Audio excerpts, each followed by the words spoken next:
Hey, how are you? I'm your host, Dr. Bob Lee from 107.5 WBLS, and you're watching Open, that live interactive program that brings the Bronx and New York City straight to your TV set. You can stay connected to us through social media at BronxNet TV.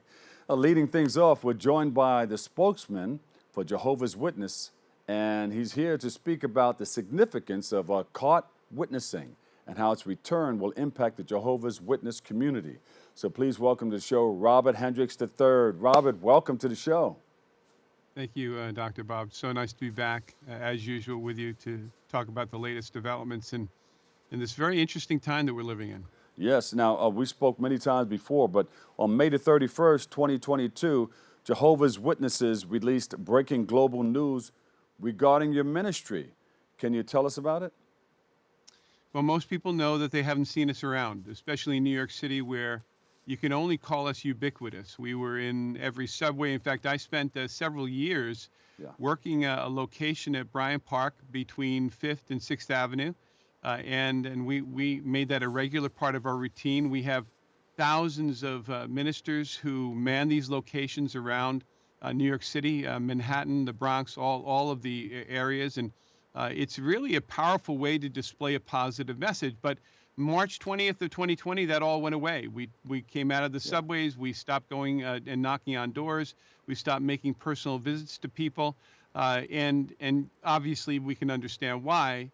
But May 31st was the date that it was announced that we would resume our public ministry, not only in New York City, but also around the world. And so that's been a big change, and we're gearing up.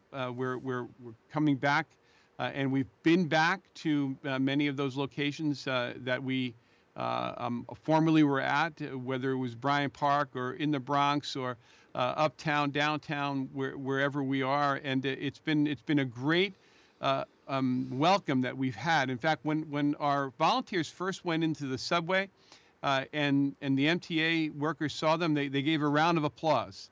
Yeah. And in many of our locations, we have seen police officers go up to our brothers and sisters and say, thank you for coming back, because it's almost as if this is turning the page for the city, not only Jehovah's Witnesses, but also New York City and the Bronx as well. Yeah, and you know, there's one method in particular that many New Yorkers are used to seeing in their communities, and that's Jehovah's Witness carts. What is the cart ministry, and what's the principle behind it? Well, you know, our ministry for many, many years, for almost 100 years, was really about going to people. And so in New York City for years as well, we had folks who would stand in the subway, stand on the streets, but they were kind of lone. They are alone, perhaps holding up a magazine.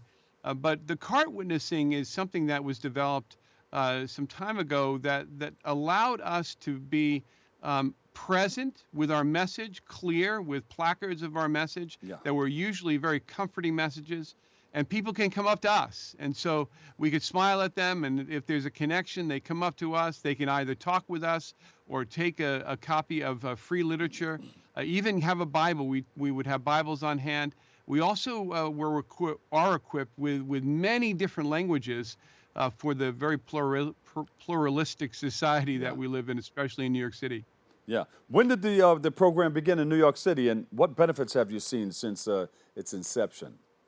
So the program was piloted back in the right after 2010, 2011, and really the premise of it was that most people in New York City live in locked high-rises that we couldn't go to, people that we couldn't see. And so instead of standing outside of their building, we're standing in locations where they go, the subway, the Madison Square Garden, Times Square, places all over the Bronx and Queens and Brooklyn. And now they see us, and we're able to interact with them, and not only interact with native New Yorkers, but also with all the millions of people that visit New York. I mean, it's an amazing thing to be on a street. We would do 3-hour shifts typically, or 4-hour shifts. And in that period of time, we would see tens of thousands of people on Fifth Avenue and on 42nd Street. Just amazing. And so that kind of exposure to a positive message is something that has brought a level of peace and comfort to many people. Yeah. Now, will this method of your ministry replace the house-to-house method? We don't know what the future holds. Nothing can really replace house to house. I mean, if you really think about it, if Yeah. you owned a global company, we're in 240 lands, you owned a global company and you had boots on the ground like Yeah. we do, you would have them visit people's homes. And that's what we do. That's what the early Christians did. They visited people's homes door to door. As we learn to go to another chapter of it, we'll be back at people's doors, making personal visits. Now, right now, those who have expressed interest can ask for us to come, and we will come. We will return on interest. We will also do in-person Bible studies. But right now, we're not going into apartment buildings and knocking on doors or going door to door at the moment. And so that hopefully will come in the near future. Yeah. What would you tell a person who's considering stopping by a local JW cart? I think it's a great way to engage us on your terms. You know, we're coming to you in a place where we're being passive. We're not actually reaching out and being actively engaging people. They're engaging us. So you have a question about a Bible issue, if you need some comfort on a particular day, you need some counsel perhaps from the Bible, you want to read something or get to know who we are or what our upcoming events are, just engage us. And it won't be a negative experience. It'll be a positive experience, very kind. And walk away with some free literature. We don't take Yeah. donations at the cart, so we're not charging for anything. It's really free comfort at a time when you need it. Yeah, and a lot of people, the world is like split in two. Trying to figure out what to do in life, what to do with themselves, and what to get into, what to believe into, what to believe. What do you tell people who are considering becoming a Jehovah's Witness? Well, the first thing we do when somebody's considering becoming a Jehovah's Witness is we tell them that this is a journey. It's not an event. That even though some may be accustomed to sitting in a church and getting up and saying, come on down and be touched by God, Jehovah's Witnesses don't do that. The journey to become a witness takes time. It takes an understanding of the Bible. The Bible puts a large responsibility on us, and it's not an easy book to understand. And so that's why we first, instead of saying we want you to become a Jehovah's Witness, of course we do at some point if you'd like that, but we want you to get a sense of why the Bible is valuable today, why it can help your life, why it can enhance your life and make things better. And once somebody begins that journey, it may end in becoming a Jehovah's Witness, but it may not. But what we hope it ends in is becoming a better person and having a more fulfilling life. Yeah, and your friend sends his regards, Ken Spiderweb. Well, tell Ken we said hello. Nice to hear from him. He is a good friend. Yeah, yeah. Now, do you have any other events coming up?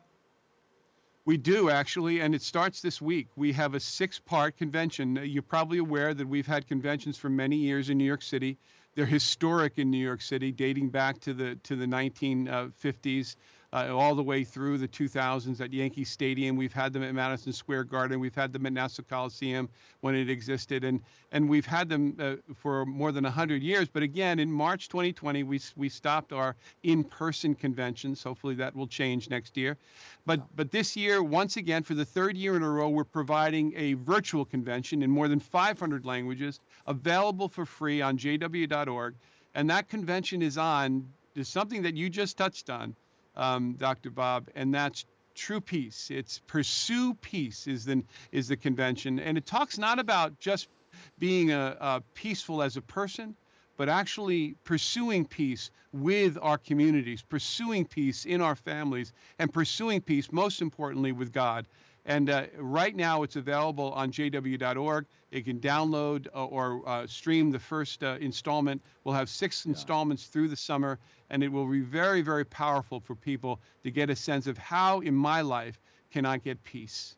It's always a pleasure to talk to you. Thank you so much, and you're always welcome to stop back by.